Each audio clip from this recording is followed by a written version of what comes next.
When we talk about the future, science and space can no longer be left out of the conversation.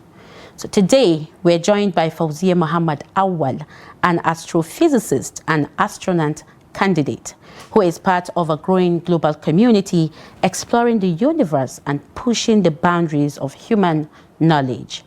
Her work as an astrophysicist involves studying the structure, origin, and behavior of celestial bodies, while her training as an astronaut candidate places her among those preparing for the next era of space exploration. Her story speaks to discipline, scientific curiosity, and the expanding role of Africans in global science and technology. So today, we explore what it means to pursue a career beyond Earth and why it matters for our future here at home. Fauziyya is joining us via Zoom. Hello, Fauziyya. Good morning and welcome to Daybreak. Good morning. Thanks for having me. Good morning, Fauziyya. Thank you for joining us. Fauziyya, thank you so much for joining us. And it is actually intriguing, to see that a female from Nigeria for the first time, becoming an astrophysicist and astronaut candidate. Can you take us through your journey, how you found yourself in this career path? Yeah, thanks for having me. First of all, I'm Fauziyya Muhammad Auwal, an indigent from Kaduna State. I think my journey began with curiosity. Since childhood, I've been looking about the stars, wondering how the stars are born, like how can we even reach the stars. So from during schools and everything, it's not something common in Nigeria. So it's really a difficult journey as due to limited resources. So I've tried everything to see how I can reach the stars since from childhood. So during secondary school, I asked several teachers, how can I do this? How can I do that? But then, I didn't get the support that I'm supposed to get. So it's even reached a point that I'm even ashamed to mention about space because people used to think that I'm doing something stupid or maybe I'm trying to pursue something stupid. But then that curiosity is still installed in me and I didn't back up on it. So I started reading everything online, learning everything on how to do everything online. And then with time, when I reached to the undergraduate level, so I met several people and from my university, people start showing support and everything. After my graduation, I got enrolled into the same department, physics department, Kaduna State University. So from there, I started looking how to be an astrophysicist. So I went for some internship programs in Zambia, and I did some international conferences where I presented a paper about astrophysics. So from there, and I came across Titan Space Industry. So from that moment, I was drawn by their vision because they're not going to take people to space. Rather, they are trying to make space for everyone. So I read a lot about them and I started the application process. And with time, I got selected. Okay, Fauziyya, you are currently a master's student at CASU and a research fellow at Commonwealth University. How has your academic background in space physics prepared you for the rigors of an astronaut program? Well, actually, at first, it was a difficult one because we don't just deep into space sectors. Rather, we only focus on renewable energy and solid state. But then it's consistency, learning about everything online and reaching out to people, putting myself out there and looking for opportunities to learn more about the space sector, not just the physics itself. Fauziyya, what does a typical day or week looks like for you as an astrophysicist? Sorry, come again, pardon? What does your day look like or even week looks like for you as an astronaut candidate or astrophysicist? Well, it's just like a normal day. Yeah. Okay. Can you walk us through? Yeah. Can you walk us through? Like, do you do research? What do you do? How does your day go as you tend to go into this fully? Okay, actually, I'm somebody who research a lot because as I stay curious, I research about a lot of things, and I'm currently working on different things. I'm working on what do you call it, star formation about other galaxies, not just this galaxy. So I think I spent most of my time researching. So at some point, I don't even used to stay at home because power issues and everything. So I mostly spend my days in library. Okay, Fauziyya, you're carrying the dreams of millions of Nigerians as the first female astronaut candidate. Is there some kind of pressure? And if there is, how do you like handle the pressure? I mean, you're being a national trailblazer. Well, actually, there's no pressure. It's a blessing, and like it's a beautiful journey. So I don't think there's a pressure about it. Okay. Okay, your achievement and challenges, or rather, to rephrase it, your achievement challenges many regional and gender stereotypes. What message do you have for young girls in northern Nigeria and across Africa who see STEM fields as out of reach? Okay, stay curious. Never believe you can't do it because you're a lady. Stay curious, learn, put yourself out there. The opportunity might seem far, but then learning consistency and purpose can take you beyond the stairs. All right, so I mean, what are the biggest challenges?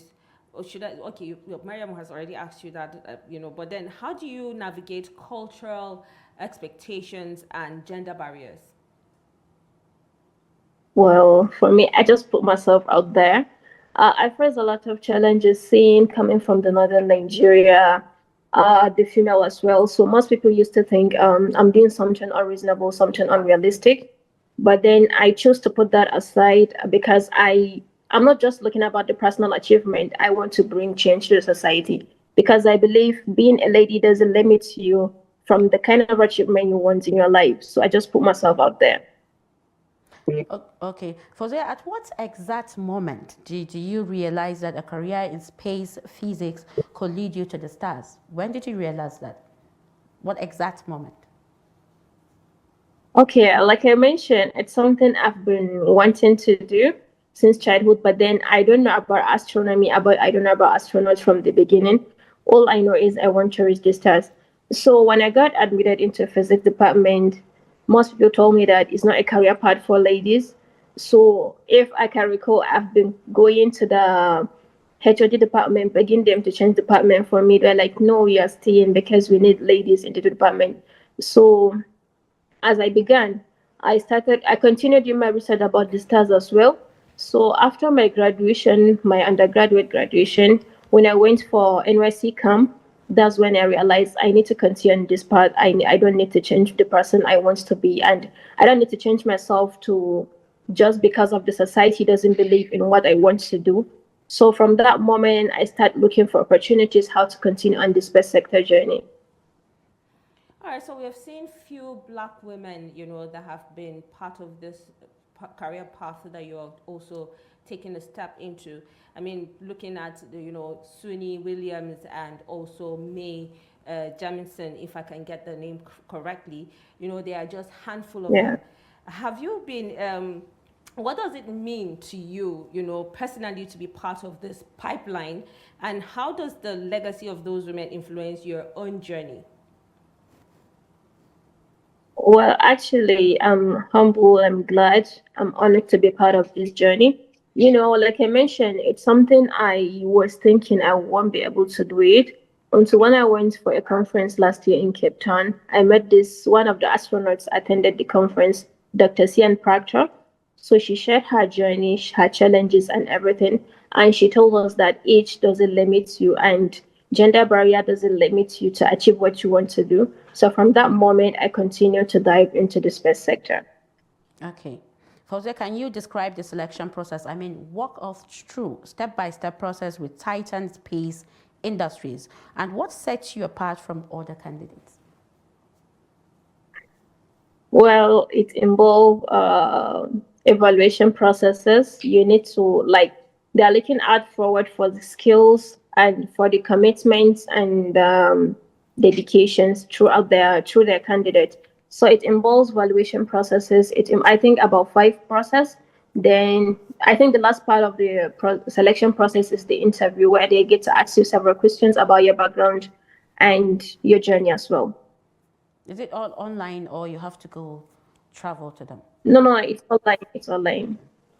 All right, so I say Maryam, Fauziyya, there's this curiosity that I have because I've seen, they're talking about Sunni again, Sunita. She got stuck at a time, I think she spent over 300 days in space, if I'm Yeah. getting that correctly. Do you have the fear of, probably someday getting stuck? That's just a curiosity.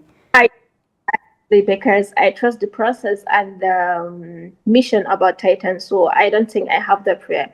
And even if I have that fear, I think the space sector has already a backup plan for that.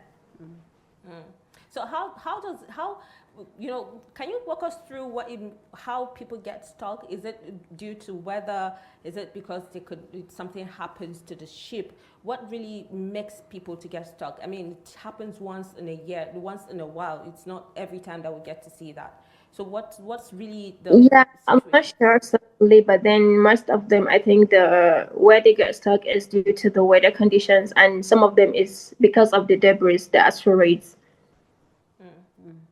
So near the space planes. all right. What does your current curriculum in the research and development astronaut program involve? And are they specific physical or psychological simulations you are undergoing right now? Okay, currently we're working on the research programs, like the learning phases. So we're currently working on the research programs about space habitations and everything. So part of the training part is remote models, but then there's going to be physical models as well in the coming years. So our viewers, I'm very sure, would like to know, you are an astronaut candidate. Is it that you are going on space soon, or you're just a candidate like trying to go on space? Just can you elaborate on that? Okay, saying the candidate is because I haven't been to space yet, so you can't just call me an astronaut yet. So, but then we are hoping to go to space soon. What are the So preparations? that How are you a preparing? candidate is like a title that assigned to you being selected as part of the team. So, Fauzia, can you tell us how you think school, parents, and government can actually support youth to, venture into this field, especially for the girl child that, probably want to go through to, take the steps to this path of becoming an astronaut someday? Yeah, but providing resources and the support as well. We need the government support as well, and the institutional support as well, which I get from my vice chancellor. And I think improvement of STEM educations as well, especially among the young girls in Nigeria. So when is the projected launch for your inaugural flight? Like, how are you preparing, and what will be your primary responsibilities on board? Okay, the first inaugural flight, I think we're heading towards June 2030. Oh, But then the main training for program is going to start next year early. But then it's going to be a remote model that for the next year phases. So my role is an research. What's that? R&D research astronaut candidate. Yeah. okay. Can you like elaborate, expatiate more on that? Okay, we're working on the research space habitations, um, cislunar transport, and what's the name of this thing? Sorry. All right, so Fauzia, Um, what are the opportunities you see Nigeria developing its space sector in the next 5 to 10 years?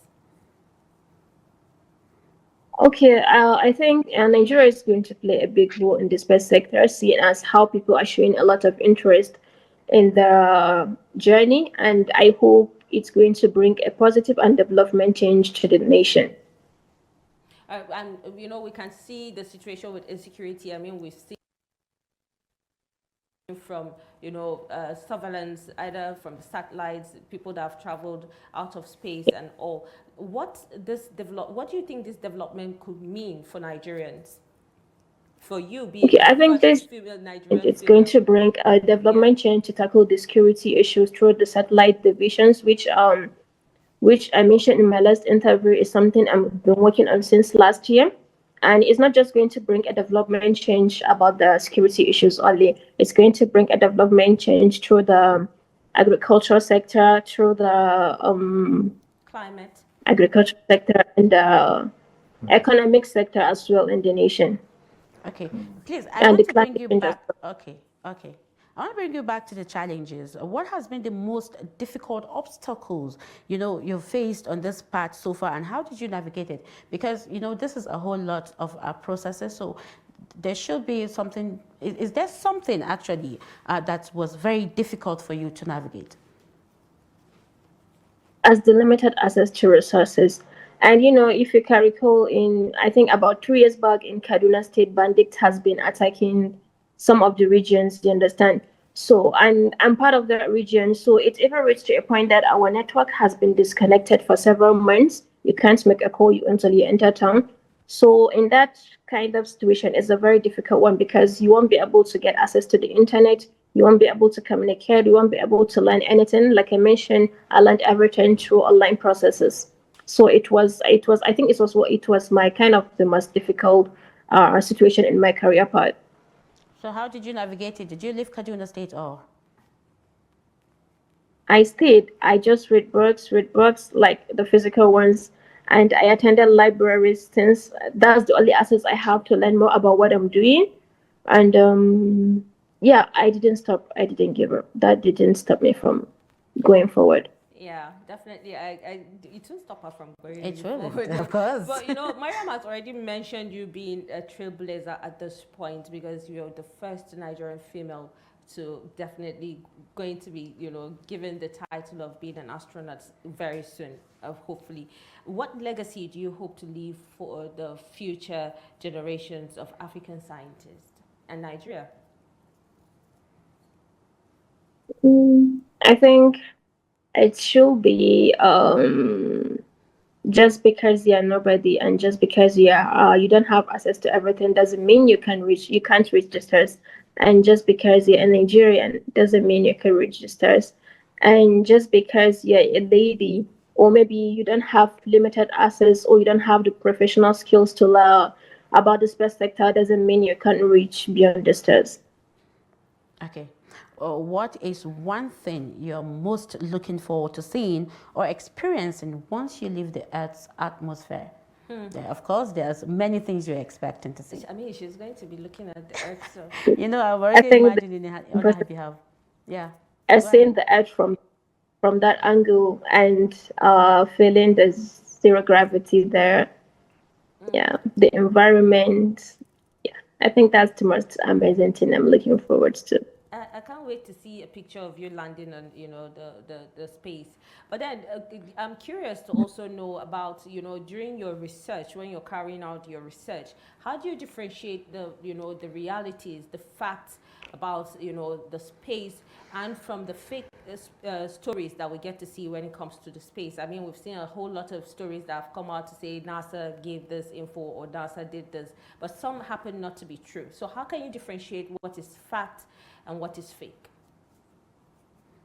I ask questions from like if you post about something, I go deeper into it to know more about it. If I'm not aware of it, if I'm not sure of certain, I ask questions from some people online who are professional into the field. So I get to learn about no, this is the fact, no, this is true, and this is not. Do you keep tabs with the other female astronauts that have traveled to space? Were you able to have any encounter? What conversations did you have with them to enhance your knowledge? Okay, I asked a lot of questions. How does it feel? How do you find yourself there? And how's the opportunity out there? I just asked several questions. At some point, I was like, they might even get annoyed from my questions. But then they're very, very welcoming and they are open to give answers to whoever is curious about what they are doing. Okay, for So, like I mentioned, I just would love for to you know to who put you. yourself out there. I would love to know who you met amongst them because I know there are a whole lot of them. So who did you meet? Dr. Sian Proctor, Ah, the one from SpaceX, yeah. interesting. I would And love to then know how during my the interview, I had conversation went. I get to meet during my interview the one I told you, which is online. I get to have a conversation with the NASA former astronaut McBeal. Interesting. I mean, she's already keeping tabs with people that have, Of course, you have know Okay. she's hand following their knowledge, footsteps. yeah, So talking about of following space. footsteps, Fauziyya, I'm very sure there are students and younger girls that are watching us today. So what is the first step they should take if they want to follow in your footsteps, just like you're following the other ones' footsteps?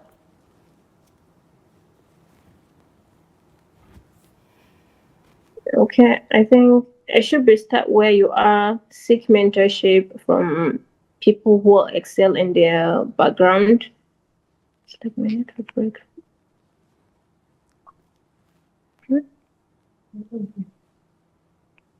Is Fauziyya So there? yes, yeah, I wanted to ask some questions. Are you there?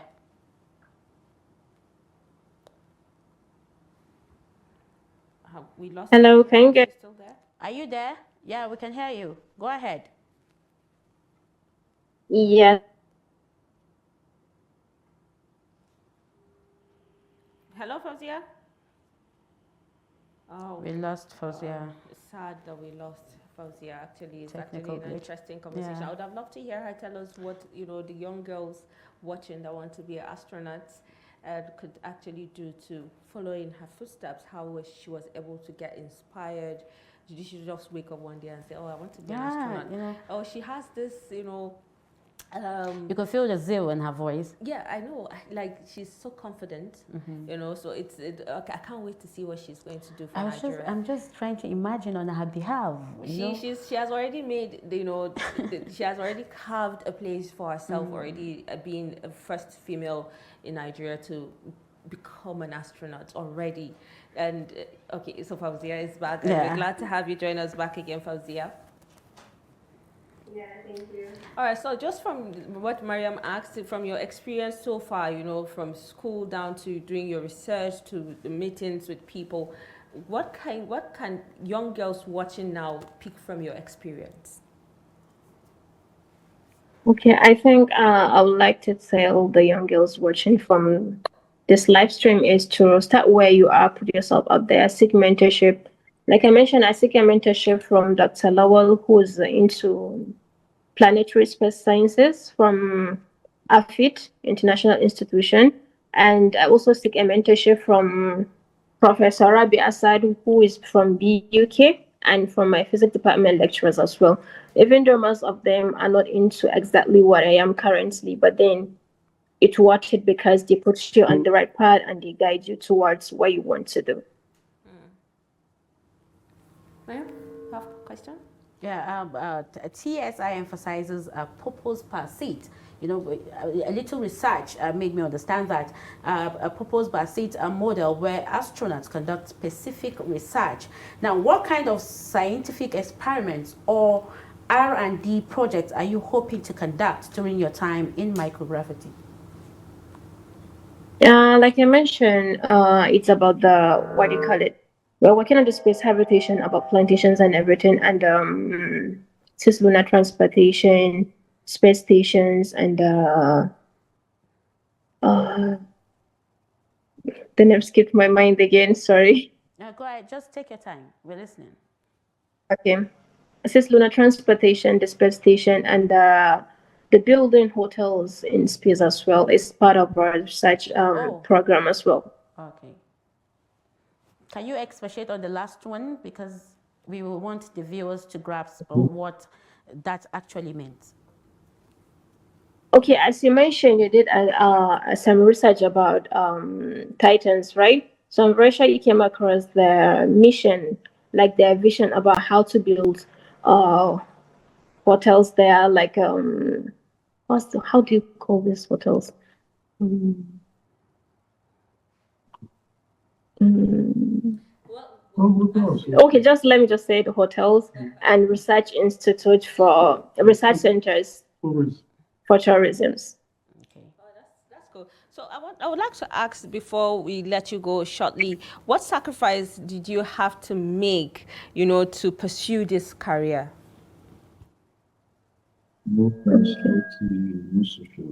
no social life, and blocking my ears towards what the society is saying, because people will be telling you, we have a lot of problems on earth. What are you going to chase on space?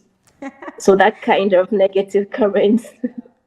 So I choose to ignore that, and I choose to ignore the fact that some people are making fun of me from the beginning.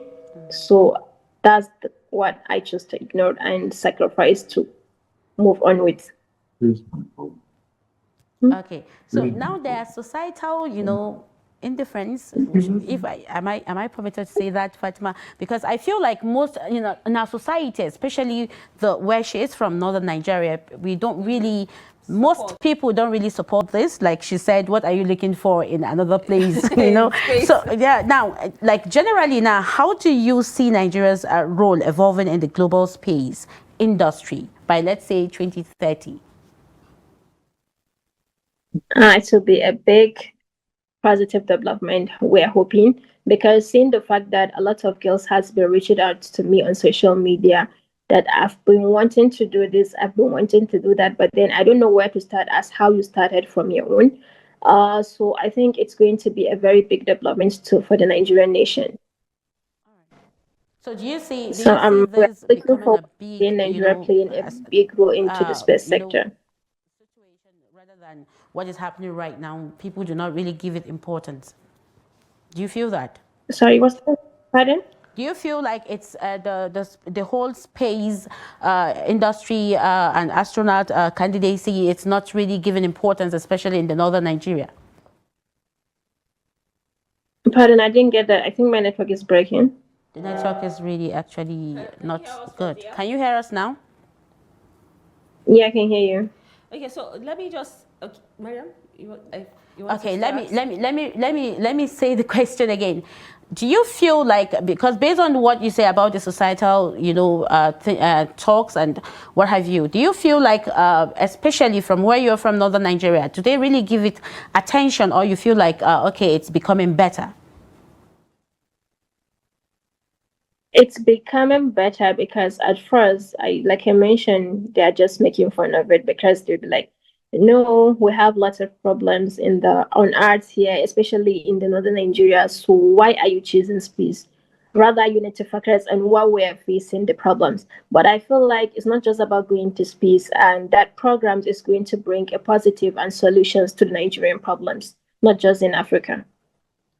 Were there times, Fauziyya, you felt like you wanted to give up when you Huh? started? Were there times you felt like you wanted to give up on this Several. career that you've chosen for yourself? Were there times you felt like, oh, I can't do this anymore? Am I even sure I'm going to get to space someday? Were there times you felt like you're going to give up on your research and your career?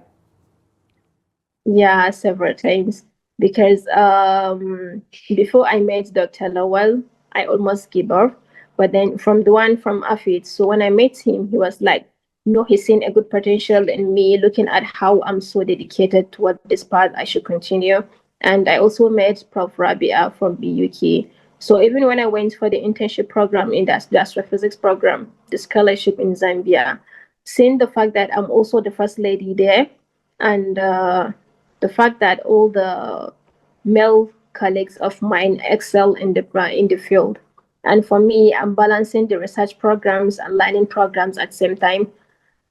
So there was a time I was asked to use a telescope to identify some difference from sources in a particular galaxy, which I was unable to do. That I packed my things. I was like, I'm going back to Nigeria today. So my supervisor, Dr. Saul Piri from Copperbelt University, sat me down, explained everything to me, saying you have come far, and just because you're the only lady here doesn't mean you can't do it. So there are several times that I wanted to give up. Wow. I mean, we are glad to see that you didn't give up. At least we are going to be very proud of you, coming from the north. Because I've seen actually, Maryam, where a lady came out, a while back to trend on social media saying Northerners actually don't study to be relevant, but they actually just study to, and a lot of people came at her. And I feel like Fauziyya is one example for us at this point, aside from other people that have made us proud. So we are very glad that, you're taking on this step, and a lot of young girls out there are definitely going to learn from you. Do you have anything to say before we let her go? The only thing I have to say is, Fauziyya, we can't wait to see your videos in space on around June. She said June, right? Yes, we can't wait to see videos of that.